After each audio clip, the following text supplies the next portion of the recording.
Welcome to the Thinking Practitioner Podcast, a podcast where we dig into the fascinating issues, conditions, and quandaries in the massage and manual therapy world today. I'm Whitney Til. And I'm Til. Welcome to the Thinking Practitioner. The Thinking Practitioner podcast is supported by ABMP, Associated Bodywork and Massage Professionals. ABMP membership gives professional practitioners like you a package including individual liability insurance, free continuing education and quick reference apps, online scheduling and payments with Pocket Suite, and much more. And ABMP's CE courses, podcast, and Massage and Bodywork magazine always feature expert voices and new perspectives in the profession, including from Til and myself. Thinking Practitioner listeners can save on joining ABMP at abmp.com/thinking. Til, how are you today? I am good, and I am excited to be here with you and with our guest, Gil Hedley. How are you, Gil? I'm good. I'm right here. All right. That's a good place to be. We get to spend a little time with you, just catching up, which I always enjoy. And we're going to ask you about what you've been up to, including your nerve tour. Mm-hmm. How are you doing, Whitney? Yes, indeed. That's what's on the plan. So Gil is doing, for those people who don't know, I think, horrendously ambitious project here, going around to, I believe it was 111 cities. Is that correct, Gil? That is correct. Yeah. So I want to, we'll ask a few questions later on, but there's one question I want to kind of find out, like, what in the world got into your mind about doing this? Oh. For those of us who spend a lot of time on the road, that's, that seems like a very ambitious undertaking. I think wonderful. I actually understand why you wanted to do more than 11, and 222 was just way too many. So somewhere in there, you got to get to that nice round number. I like that. That's it. Okay. Gil, we should introduce you a little bit to our practitioners who may not know who you are. Okay. I don't even know how to do that, honestly, except I know that how you and I met was in the 90s when you came to the Rolf Institute. 1991, a fine 1991. fine year for making friends. That was a good year for making friends. That was like my second or third full year at the Rolf Institute teaching there. And you came in and made an impression, a very positive impression on me. And that class you were in was a pretty special class. Tom Myers was the lead teacher. Yeah. And I'm still in touch with some of those people. How do you introduce yourself? How do you tell people about you and what you do? Well, I'm an anatomy guy. Good. But I'm a whole person guy. So I'm an integral anatomy guy. And I trained in theological ethics as an academic and saw something was missing there, mainly a connection to my body, despite the fact that I was talking about it a lot and pontificating with everyone else in the ethics department about the body, and none of us were even in one. And so I had to launch into another phase of my development as an ethicist, and that's my development as a body worker. So I went and got, trained in massage at the Rolf Institute with you and Tom there, and then trained as a Rolfer, and then I was like, hey, I got to know more. I don't know enough anatomy to be doing what I'm doing. So I thought, let me go to the lab and see what I can figure out. And that was the beginning of 30 years in the lab. I just did Rolfing for a few years, but I became possessed by the anatomy. And you really took the vision that we were learning and exploring there at the Rolf Institute of wholeness and at that time, very fascial-based picture of the body, but really as a medium for understanding the wholeness of the body and the interconnectedness of the body, and made it into an art form. You've really done that. Oh, well, thank you. And I can say with you that was the launch point, because I'm a very much of a doubting Thomas, and we're all talking about these different layers at the Institute. And I'm like, well, I'll bet they're there, but I got to see them, So I need to look under the skin, and that really helped. And I invited many Rolfers into the lab to join me there, and then I ran out of Rolfers, so I had to go to massage therapists, and then I couldn't afford to advertise in the massage magazines anymore. So I was like, well, let me just let them tell people about it. And now I have folks from every conceivable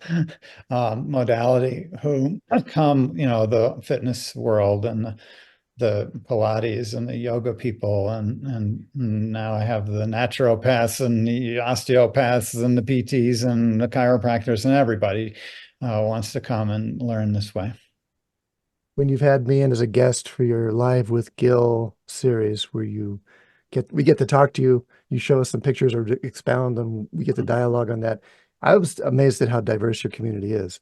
You got one, it's pretty large. You got a lot of people that show up live on a Sunday or whatever it is for these events. And then they're from all over the world and all over the spectrum It is professionally as well. a huge and very endearing community. I don't have a huge tolerance for meanness, and so folks show up pretty friendly to my community. I was the friendliest guy in my high school. I got voted that, so I gotta keep Right. that in my community. So yeah, we're a pretty nice bunch.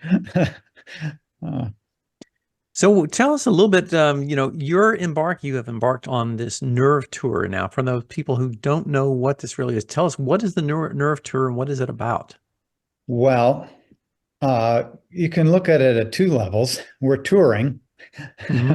And we're talking about the nerves, and so I'm touring the people who attend through the human nervous tissues with examples from the laboratory, and then we're literally touring around the whole country in an RV, the whole continent, really.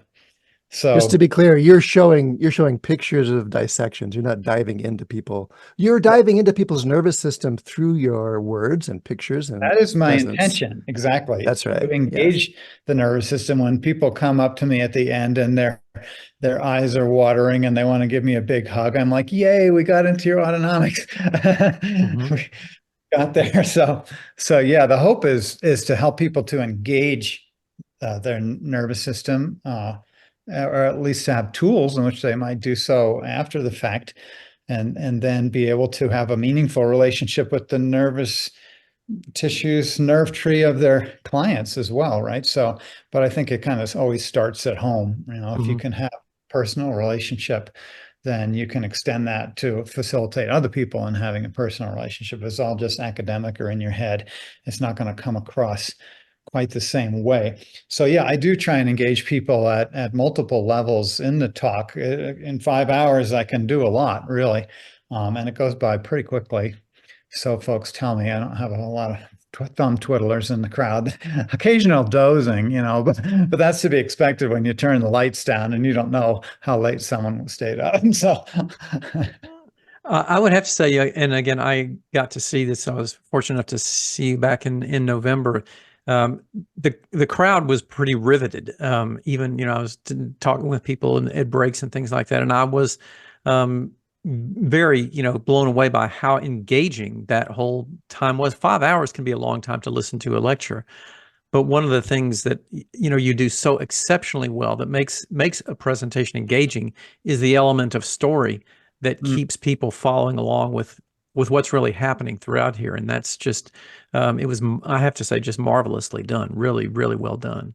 Thank you. And I do also hope that even for those who might forget the stories, which I hope they remember them, but also the visuals are strong in a way that makes an impression. I like to say, no need to take notes here because we're going to burn this into your gyri and you're not going to be able to stop seeing it even when you go home. You're going to keep watching this presentation for weeks inside your head as you replay certain images that make a powerful impact. And that's kind of my intention, is to create images that are not in a traumatic way, of course, but in a exciting way.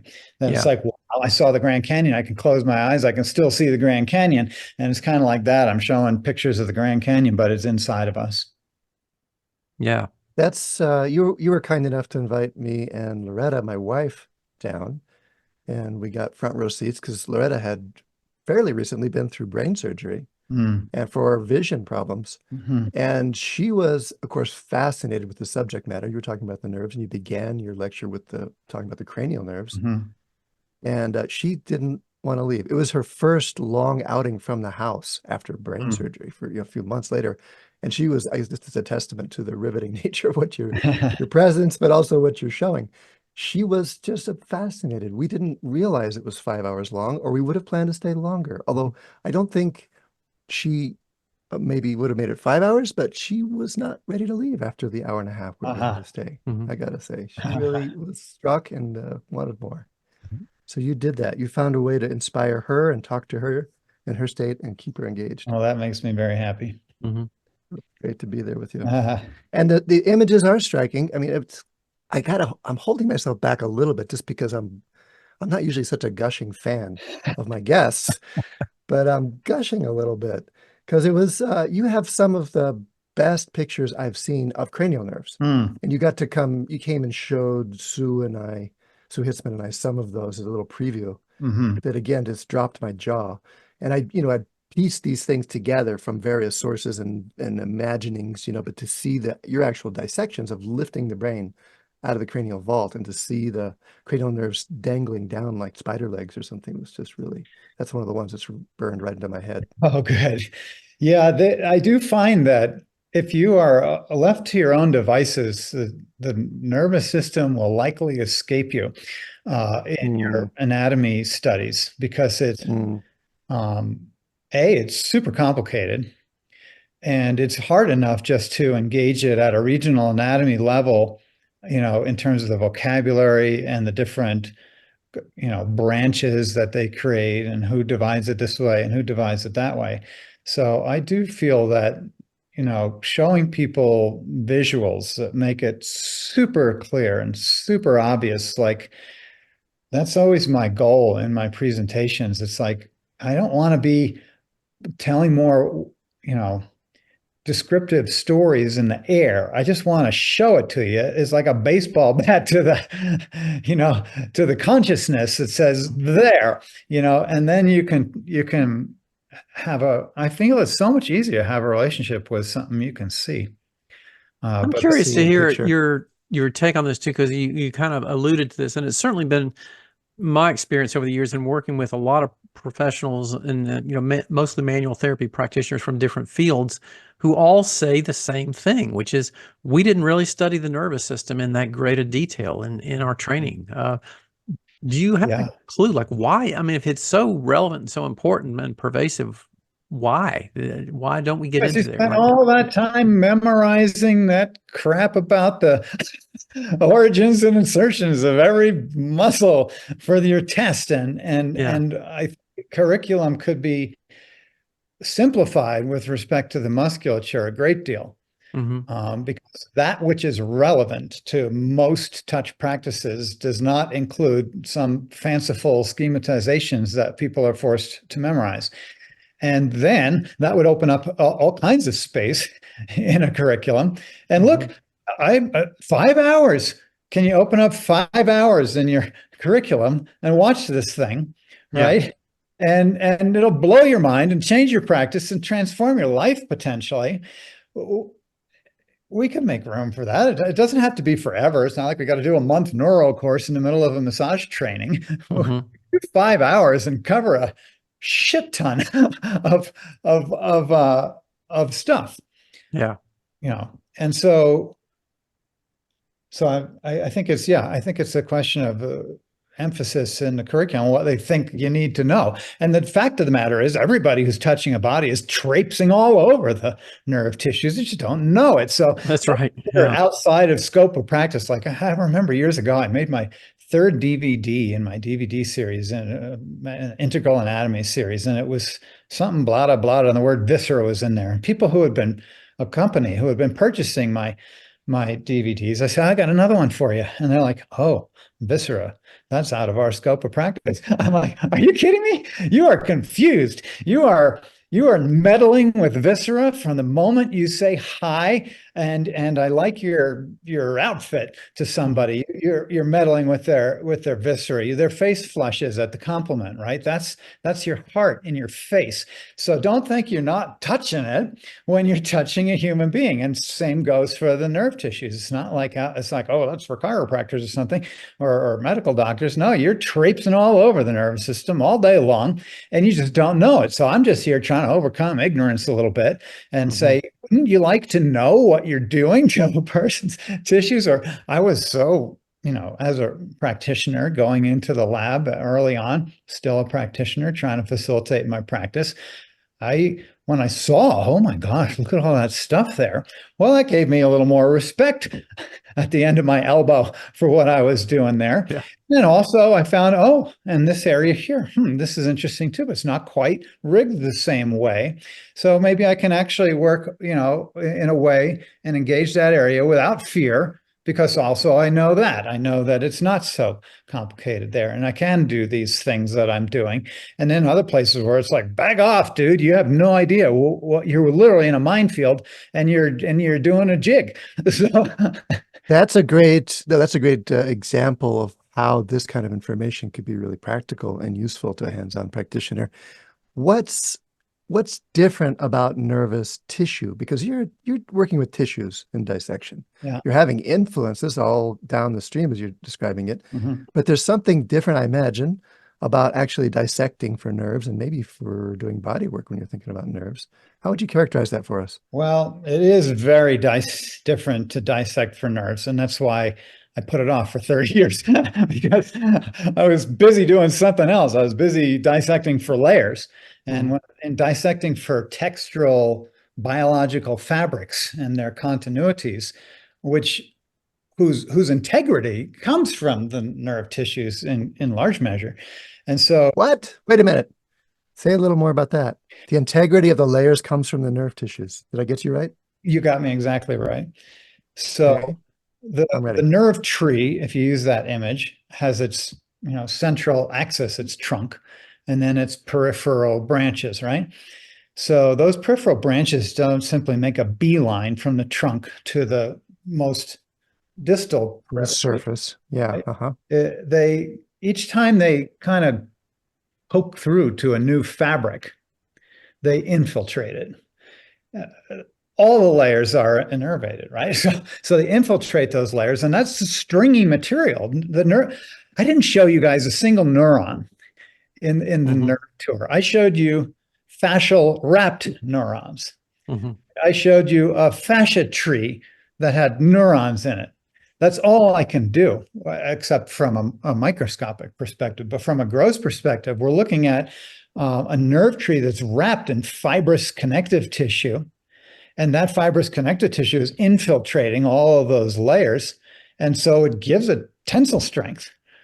And that's kind of interesting all on its own. And also you can be kind of short in your nerve tree. You could kind of have a hypertonic tree, and that's going to change the texture of the tissues that you're touching. And most of the people I teach are texture people. They may not describe themselves that way, but they put their hands on a person. Some of it feels soft. Some of it feels like a ball or a rock or something. And they go to that one. And then the person says, "You're a genius. How did you find my problem?" And it's like, well, I'm just swimming in an ocean here and ran into a rock. How could I miss it? Right. So that's texture people, right? So then what about the texture of the nerve tissues in there? Can you get your sign to settle down your touch enough that while swimming in that ocean, you can feel, ropes going up to buoys, can you might be able to get it. And I actually in the talk lead people in some palpation. And when I'm doing the brachial plexus, terminal branches for fun, I have people palpate a couple things, and we all joke about it because when you're thunking on your big nerves, you can really, really feel it. And but it's like, you ought to know that then. You ought to know that even if, no, we don't have to talk about the finest branches. What about the big chunky ones? Do you know those, and can you feel them? Well, it's super easy. I can teach my mother to do that. I do a little bit of nerve palpation in my hands-on trainings, and that is the point I make is that most, say, massage people or structural integrators instinctually avoid the nerves. Mm, We Mhm. learn to not work on them because they feel different and we think our target is something else. mm. So to do that figure ground switch is often pretty revealing. And there is the surprising chunkiness or largeness or Yeah. tangibility to some of those nerve Yeah, drops and too. some leverage too. Leverage, like you can get a hold of it and do something with it, you're saying, or what? Yeah, I mean, either in a specific trunk or a broad palm to the surface. If you bring your intention to the nerve tree and realize, oh wow, I'm putting drag. I'm putting drag on the cutaneous nerves, and they go back to your spinal cord, so you can talk to the nerve tree with different techniques. I mean, I'm not a technique guy. I leave that to you, and I brag about you at every talk till I have Oh, your what's logo he up there, and doing? I'm like, this is your technique guy, Mhm. because well, someone's got to know to do that, and I don't, but I can see the roads, I can see the pathways to technique, although I don't teach technique. I'll leave that to. Well, you inspire technique through, again, which the tour you give us of these tissues and the qualities you describe and your embodied excitement about them as well. That is my hope. So I'm curious to know, this is a wonderful experience for those of us in the audience seeing this stuff, but also a little bit from your perspective, like what have been some of the most interesting things that you have learned either out of the project that led to the tour or from the tour experience of sharing this stuff as well? Well, in the project, first thing I had to do was do everything different than what I've always done. I had to put my scalpel down, which is really hard for a guy who's, been on demand lecturing and scalpeling at the same time for 30 years. I had Right. to put that scalpel down and get a paddle because the only way to preserve the branches of that tree is with like a little tiny metal spatula. And you just kind of paddle along and paddle along. Because if you cut, you've destroyed the nerves. That's it. Mhm. You bring out the knife, the nerve is gone. You ruined it. Go get your bottle of glue. So that was interesting, just as a technique shift for a person who's an artist. But I'm a sculptor, and so I had to like use a different tool to sculpt with, and that was very challenging. But then also the incredible, rigorous study that we had to do to comprehend what was in front of our face. Mhm. So I had with me the entire project, a multiplicity of research helpers. I had some dissection help, a little bit of dissection help, for which I'm very grateful on the part of my friends who could step up to that and do some dissection help. But it was not something I really risk when it comes to doing the kind of dissections that you saw up on that screen. I'm not going to blame anyone else but me if it doesn't turn out. And so technique, but research. So because it turns out that no matter how many books you have out on the table, just the more you have, the more they disagree. Right. And you're thinking this is just common knowledge, right? Well, Mhm. well, it's actually kind of all very fluid and the information is varied. And what I realized was that whatever, even say you learn nothing about the nervous system at all, that's probably the case. Say you learned something about it, well, that's probably wrong. And say you learned a little bit more about it, well, now you're confidently wrong. And so, you get some ego for your book knowledge. But when you actually go into the tissues, it's like, oh, they don't give a hoot about your schematizations. They're just going to re-anastomose and join up and take a left turn, and they'll just do whatever they damn well please because they don't care about your books, your academics, or your different offices and different departments at your university. They're just this big old jellyfish in there growing tentacles anywhere it damn well pleases and having a good time at it. Mhm. And that's so when you go to the what I call, tracking them in the wild, which is, really what you're doing when you're doing dissection. And it's a confrontation with your mind, because you show up with a mind state and a mind frame around the nerve tissues, around what you're looking for, around the vagus nerve, around whatever you have a name for from a book. And then you're confronted with this stuff in front of you that just doesn't match so well and doesn't fit in any boxes and pulls at the reins so much that it breaks free and just does its thing. And then what is your mind to do on the far side of an experience like that?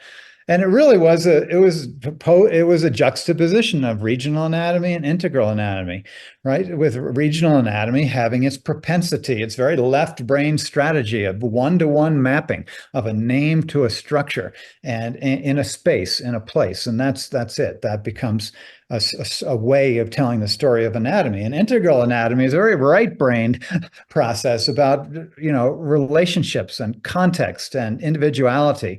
And so what the whole project was this battle between needing to use the tools of regional anatomy, because that's where people have set descriptions down about these tissues, and trying to see it for what it is. And that was like literally messing with my head the entire project.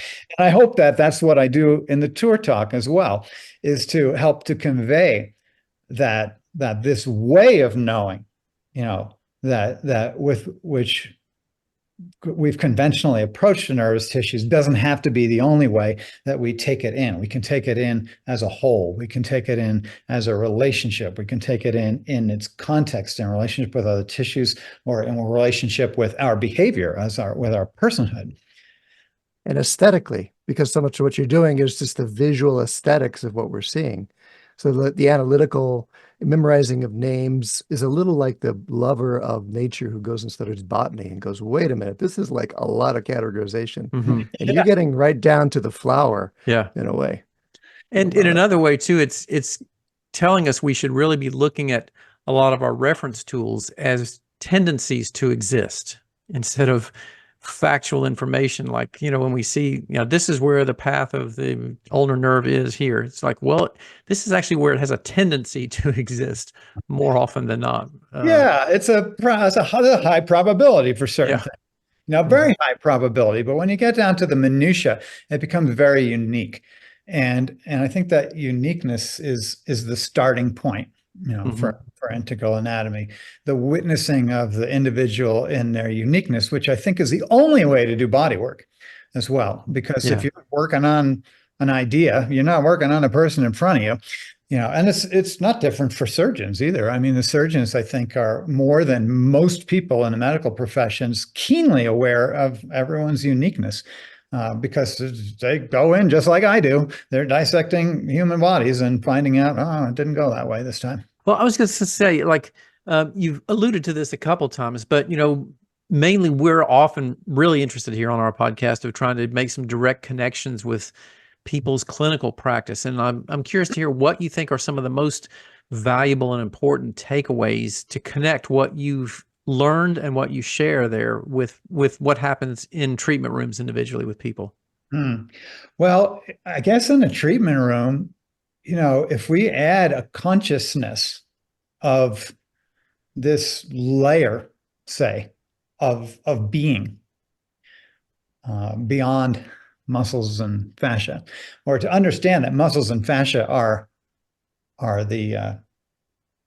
infiltrated in the highest degree by these nerve tissues, then we can maybe help that. Maybe we can facilitate that. Maybe we can realize that this person here, you can have a reset through touch of the nervous system, through touch, through conversation, through relationship. You can have a reset of the nervous system, the impact of which is so profound and transformative that may be your greatest service, as opposed to releasing a knot. The knot is the expression of a nervous system. The fascia are sensory return apparatus. They're not packing material. They're communicative in their own right, and they're also a sensory return pathway. Did people think about that? No, some people, fascia is dead, it's inert, it's packing material, whatever they think fascia is. It's like, well, if you're into fascia, you ought to get into nerve tissues and understand that those fascia are sensory nerve pathways. So you maybe understand pain a whole lot better when you realize that. And so, and then how do you touch when you know that?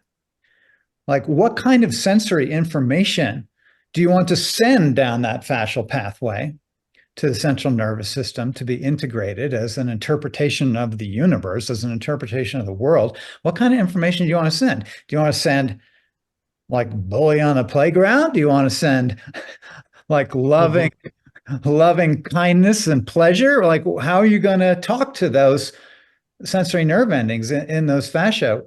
Maybe you'll adjust it once you realize they're sensory. You're inspiring a different sense of how we do our work paradoxically, by featuring so much of the what we work with, the materials. You're a materials guy, but in a way that really does inspire a different approach.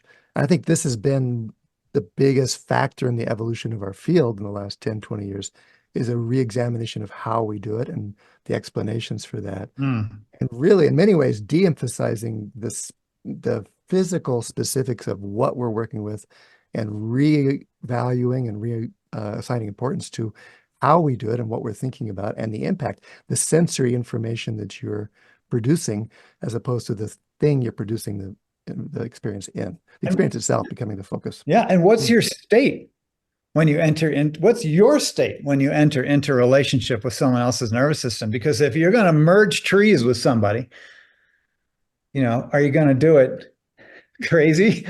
Are you going to do it kind? Yeah. That's great. Yeah. What you just said could be the wrap up to the episode, and maybe we should just like stop here almost.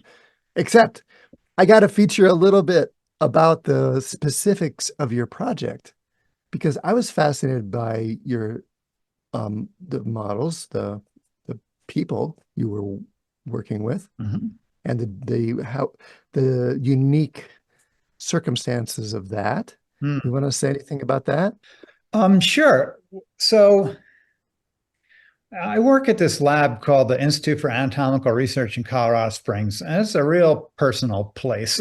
It's a very heart-centered place. It's a small little nonprofit lab, and founded by my friend Bonnie Thompson. It's continued in its existence by my friend Jim Polciani, and it's a wonderful, sweet space. And we have our own little donor program, and that enables us to, know our donors. And donors are the people that you're dissecting. The donor. So people donate their bodies, they pass away, their families follow up, we receive those bodies, and then we do our studies. And we're completely, we are completely the beneficiaries of these donors and their gifts. And usually, people think about it before you sign those donor forms. Like, yeah, well, A, there's going to come a time when I don't need this body. And B, it wouldn't be cool if someone learned something from it. So there's a certain kind of spirituality that underlies donating your body, I think. A certain letting go. It took me 100 cadavers before I signed donor forms. I thought, I was attached. I was like, I don't know if I'm ready to give my body. But then after about 100, that was several hundred bodies ago. After about 100, I was like, yeah, I can definitely let this go at some point, because this ain't me. I'm not my body. Although I do enjoy my body. And so the donor for the Nerve Project was a friend, and the parent of a friend as well. So my friend Madhav, who lived with us for, I don't know, a year, worked for about 6 months on the A to Z project, filming for me. And then, so I got to know his family, and they'd come and visit us while Madhav was living with us. And then, so his mom and dad would come and visit, and they just fell in love with the lab too, and the work that we do there. And we became fast friends. And then Jim passed away unexpectedly. And, he was a regular background person on the Live with Gills. He's always in the background, he and his wife, Claudia, and they just loved it. And so, and I asked Claudia, well, we can use him for a class for a week, or we can have him be a teacher for the lab for a few months, or I have this idea, about the Nerve Project. She was like, he would love that. Let's do that. And so it was very personal. The donor form was my friend, and his son was on the camera. And that makes it actually really joyful, believe it or not. Rather than weird or morose or something, it was freeing, actually, to be. I don't think I got it that his son was on the camera. Yeah. I knew that you knew the donor, and I don't know for our listeners just how unique that is in the dissection world. In my experience previously, the donors were carefully anonymous. You knew nothing about them. Yeah. In this case, you actually knew these people alive, and people that were working with them knew them alive. Yeah, and we knew their life story, and I didn't have to wonder whether the family was okay with what I was doing, because they were in the room. Grandma flew in from Mexico and spent 3 days in a lab with me. So it was very, very personal that way, and so we knew if something made us laugh, that Captain was laughing with us, and if we were stuck and frustrated, we had his, his mottos, behind us. We had his picture on the wall. We knew we were backed with it. And that brought actually a tremendous amount of kindness and joy to our project. It was an incredibly intimate, friendly, personal, loving process that gave birth to this story of the nervous system that I'm telling. And that does make it quite special. What a process for the family as well. Process of coming. Yeah, and to they a all different came to the relationship. talk too in Boulder, not in Boulder, Denver. Whole family showed up, and there was mother-in-law, mother, 2 sons, cousin, were all at the talk, and then his sister and nephew came to a more recent event, and it's really powerful to have. Because it's like, how many people get to see what folks learned from their family member's gift and their gift, right? And also, the responsibility that places on my shoulders, because believe me, I have always wanted to do good by my donors. Yeah. I'm a donor family. We donated my uncle's body, my father's body. My mom will donate her body. I'll donate my body. And so, I'm a donor family. I know what it's like to be a donor family, and it's I think it's pretty special to be able to be a part of it in that way. And they're thrilled. The family is thrilled, so much so that they awarded me one of his medals. Which just melted me. Well, that's great. The reverence you bring, the respect, and the understanding of the context of what you're actually working with is something you've always played really strongly too. You really brought that forward. You had a really unique pair of donors for your project too. That was striking. Oh, for the A to Z project? Yeah, maybe that was it. I just remember the differences between the two donors you were working with. Yeah, and I was in the A to Z project, which preceded the Nerve Project, where I compared 2 bodies. It took 17 months to dissect 2 bodies on camera, bit by bit. Everything you could possibly compare, I compared on these 2 forms. And when I saw, well, the one donor was a friend of the lab again. Jim was his massage therapist, so he was known, to us, and he chose to go to Gil. I'm going to go to Gil's table, and you're going to work on me, and that made his life meaningful in the end, because it's like you're dying before you expect to, and you're feeling kind of young. And did you do everything you wanted to do? And then you're like, well, I'm going to do one more thing. I'm going to be an anatomy teacher. That'll be cool, And so I've made the best of that offering, and yeah, it did make for a very powerful comparison with the other donor, who was also a local person. I got to know her daughter, and dissected both of her parents' bodies, and it keeps you on your toes. You know, you always know what you're doing. I always have a shrine going, and I do that for everybody else too, by the way. It's not just people I know, it's for total strangers, because I know they're only total strangers to me. They're not total strangers to their family. So we do take good care of the dead. I would And also you're say, you know, from listening to the entire presentation and watching all the way through, that the fact that you knew a lot about his history, and was able to show things throughout the presentation relevant to, like, well, this, you know, likely here because of so and so that happened at this point long ago. That was incredibly helpful too, to be able to see that and have that relationship illustrated there. Yeah, there'll be even more of that when I edit out the footage. I shot 97 days on that project, and so I have quite an archive that will be very exciting to edit out. I haven't done that yet. I'm too busy showing off these treats, these highlights. Right.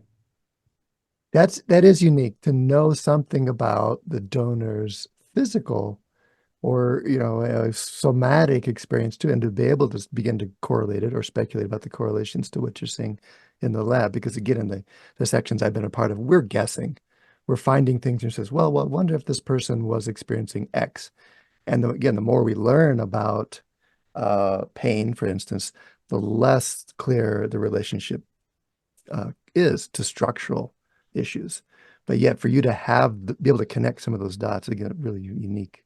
Well, sometimes the dots end up getting disconnected as well, because the donor, Right. Yeah. here's what the doctor did to me, or the doctor says, here's what I did to the donor. And then you look and you're like, I don't know what he's talking about, because this looks fine here. So it's very interesting in both directions, actually. Mm-hmm. Give me an example of that. I'm trying to follow. Well, Captain had some bowel surgeries for some problems, and had some descriptions about the kind of the pathway of his colon, and they mentioned what was taken out and such, and we looked in vain for what they were talking about. No kidding. And that was very interesting. It's like, what did they do? Because I'm not sure that's what they did, that kind of thing. And I found that to be the case over the years. Back in another venue that I used to work at, we would get about like a handwritten page from each of the donors. And often the donors, person, and the doctor says something, and that's what you think happened, and you write it down, and it's like a game of telephone. By the time it gets onto that piece of paper, like, he took out my such and such, and I'm like, no, they did not take out your such and such. They took out your other such and such. But you don't know that until you get in there and you compare. And that's why, frankly, the bottom line is what's in front of your face. Mm-hmm. No matter what the donor said about themselves, what the doctor said about the donor's body, what the medical records say, the truth is lying there in front of your face, and you got to run with that. Mm-hmm.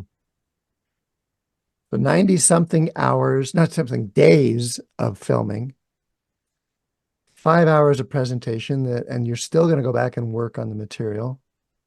What do you envision for this project in the future? You're going to do a bunch more cities, and we want to hear about that too. But is this going to be something that's available to people in other forms someday? Yes, absolutely. Ultimately, I did this project because, having done the A to Z project, which was an incredibly comprehensive tour of the human body, and comparatively so, and from an integral perspective, directed towards body workers and hands-on therapists and fitness professionals, I was like, wait a second.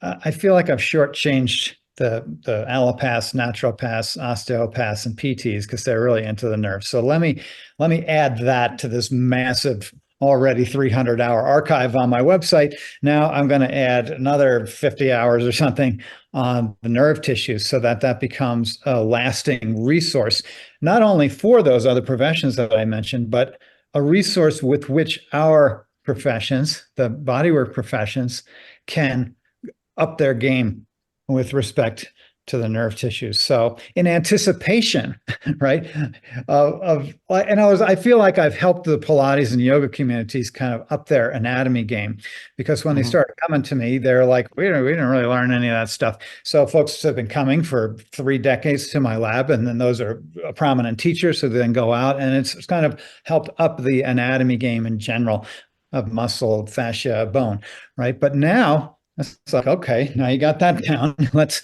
up the game one more time and add a comprehensive relationship with the nerve tissues. And so the idea is to get all that onto my subscriber site, which is whatever, $15 a month. So you can go pretty deep for $15. Such a deal, $15 a month. People get access to your library, they get access to your live conversations, all kinds of things that come out of that. Yeah, and all those CEs too. So we'll ultimately, Rachel will coursify all of the content that I edit, my partner Rachel, and then it will be it'll be courses, courses on nerve tissues, and I'll also probably be able to get a lymphatic course out of it as well, because as I mentioned in the talk, the nerve project quickly became the carefully dissect away the entire lymphatic tissues project in order to witness the nerves. And so I got a lot of that on camera too, just giving a better accounting of lymphatics than I've been able to in my other work. So I want to say, I mean, you left me speechless there for a minute. As you were dissecting the nerve, you're saying you realized you had to carefully dissect away lymphatic tissue, and that gave you a different picture of that as well. Exactly. Material there. It was just constant, endless paddling through the lymphatics to get to the autonomics, especially, which are just buried. Do you picture a lymphatic tour, a lymphatic project? I would have to do a more specific, I destroyed the lymphatics to witness to see the nerves tissues. And while I was doing that, I made some careful dissections along the way, as well as some mistakes, misidentifications that I corrected months later. I was like, no, this wasn't that, this was this. And so I don't know that I'll do a lymphatic tour, but I will definitely do presentations, maybe online or something on the lymphatics. There's lots of fans of the lymphatics out there who are asking me about it. And I'm happy to bring that forward as a kind of a perk of this project. I don't know. I probably if I'm going to do another tour, it might be Sex and the Sacred Heart. That might be where I take that. The anatomy of sex and the Sacred Heart. Sex and the Sacred Heart. Yeah. Amazing. Maybe, I might have to call it pelvic anatomy to get it approved by NCTBM, what have you. But because if it has the word sex or penis in it, they're not, they're going to be like, no, we don't do that. But I'm like, yes, you do. Yes, you do. It's one body, folks. You can only touch the whole person, and you are always engaging a person in their energy, in their being, in their heart. Well, you're always willing to think outside of our usual boxes and question the boxes themselves and look for larger connections, especially into that lived experience. Bust those boxes, baby, bust them. Yeah. Nice. And again, I want to, put in a plug for anybody who has not seen this yet. Take a look at where the Nerve Tour is coming near your city. It is a fantastic presentation and something that will really dramatically impact you, I think. Thank you. You want to say anything more about where you're going, how people should find out more, that kind of thing, Gil? Sure. We're sort of centrally based in Colorado, and so we're doing several more loops. So we just did our Northwest, Pacific Northwest loop, and now we're going to launch in just a week and a half our Southeastern loop. So we're going to go through Texas and all down through the South, through the deep South, through the Southeast, and come back through the southern Midwest. And then we'll do a Northeast loop, and we'll traipse back out over through the Northeast, all through the Dakotas and Canada, and come on down through all those states up in the Northeast, and find our way back through the Midwest home. And then we'll finally launch back out to the west, go down the California coast, and come back through Arizona and New Mexico. So we're really going to cover a lot of towns.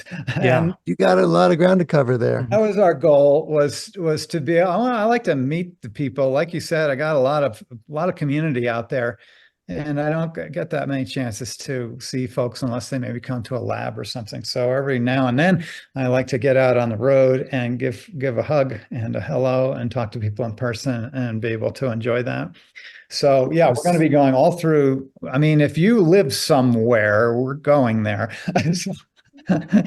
We are going there, or within And 2 some hours of the meetings are pretty intimate. You mentioned some that were, as small as a dozen, others that are probably up into well over 100 or more. Oh yeah, we had 220 people in Portland.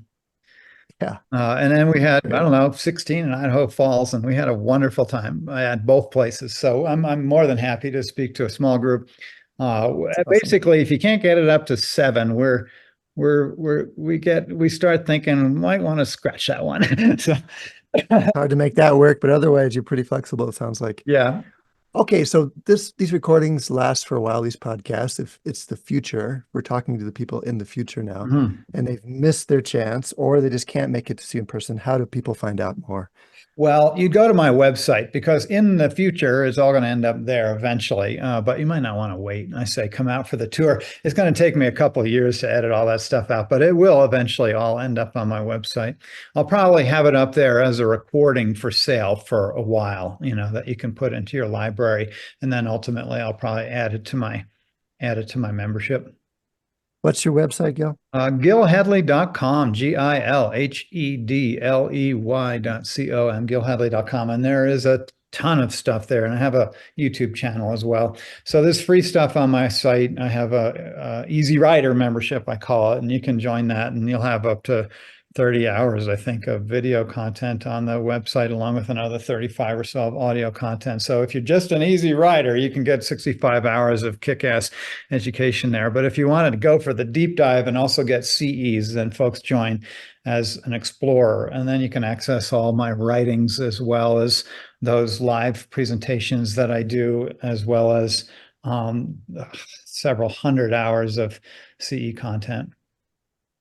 You've done such an inspiring job of making your material available at all different levels and all different ways to engage too. So thank you for that. Yeah, Absolutely. Yeah. Accessibility is so important to me. I'm trying to kind of democratize access to anatomical knowledge. And honestly, if you literally spend 10 hours a day for 30 days on my website, you can change your perspective of the human body. You can practically do that in 5 hours on any of my talks, but it is there to be accessible. Great. Wonderful. Make sure those are in the show notes as well. Yeah. Mhm. Well, it's been a delight talking with you, Gil. And again, it's such an outstanding presentation. Thank you for all the work that you all put into doing the project and then coming out and sharing the findings with everybody here. I think it's going to be a great help to enrich people's practice and some wonderful things you can learn about the nervous system. Thank you, Whitney, and thank you, Til. And it's my pleasure. I'm kind of compulsive and obsessed with these things, so you can't stop me. Yeah. Even whether we're having fun or not, I'm still going to do it. All right. Good. But we are having fun. So. Yeah. Glad to be able to have you come by. Glad to be able to go to your talk. Looking forward to more. Thank you, Gil. Yeah. And for everyone to remember, Books of Discovery also is one of our sponsors. They've been a part of the massage and bodywork community for over 25 years, and nearly 3,000 schools around the globe teach with their textbooks, e-textbooks, and digital resources. Books of Discovery likes to say that learning adventures start here, and they find that same spirit here on the Thinking Practitioner podcast, and are proud to support our work, knowing we share the mission to bring the massage and bodywork community thought-provoking, enlivening content that advances our profession. Instructors of manual therapy education programs can request complimentary copies of Books of Discovery's textbooks to review for use in their programs. Please reach out at booksofdiscovery.com. Listeners like you, instructor or not, can explore their collection of learning resources for anatomy, pathology, kinesiology, physiology, ethics, and business mastery at booksofdiscovery.com, where you, the thinking practitioner listener, can save 15% by entering thinking at checkout. And also, we'd like to say thank you to all of our listeners and to our sponsors. You can stop by our sites For the video show notes, transcripts, and any extras, you can find that on my site over at the academyofclinicalmassage.com. Until where can they find that for you? advanced-trainings.com. If you have comments, questions, or things you'd like to hear us talk about, just record a short memo on your phone and email it to us at info@thethinkingpractitioner.com. We might even play it on the air, or look for us on social media. Where do people find you, Whitney? They can find me also on social under my name, Whitney Lowe. And you can, if you will, rate us on Apple Podcasts. It does help people find the show. That's very helpful for everyone. And you can hear us on Spotify, Stitcher, Podbean, or wherever else you happen to listen. And please do share the word, tell a friend, and we will look forward to seeing you in another interesting conversation. This is Til Luca signing out. Pleasure to be with you, Whitney Lowe and Gil Hedley. Thanks so much. Thanks again.